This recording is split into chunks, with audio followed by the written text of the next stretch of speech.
દાહોદની SBI બેંકમાં કરોડોનું loan કૌભાંડ સામે આવ્યું છે।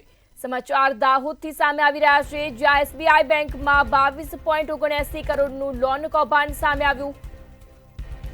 એસબીઆઈના તત્કાલીન મેનેજરે 22.79 કરોડની લોન મંજૂર કરી, ત્યારે નકલી પગાર સ્લીપ અને દસ્તાવેજોના આધારે લોન મંજૂર કરી હતી। 19 જેટલા અરજદારોને 22.79 કરોડની લોન મંજૂર કરી।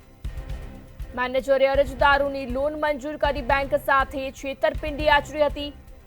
સ્ટેશન રોડની બ્રાન્ચમાં પણ 8.27 લાખની લોન આપી હતી।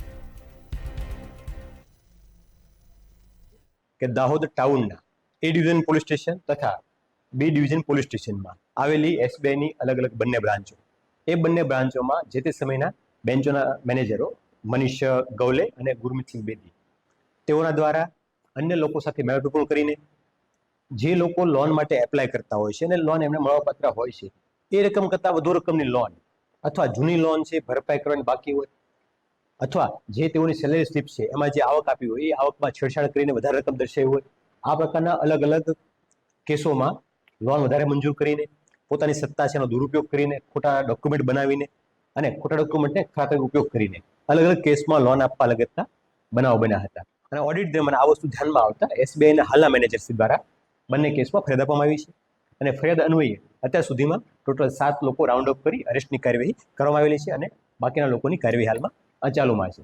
જે અરેસ્ટ થયા છે એ લોકોમાં છે મનીષ ગવલે, જેઓ મેનેજર હતા, ગુરમીતસિંહ બેદી, તેઓ પણ મેનેજર હતા,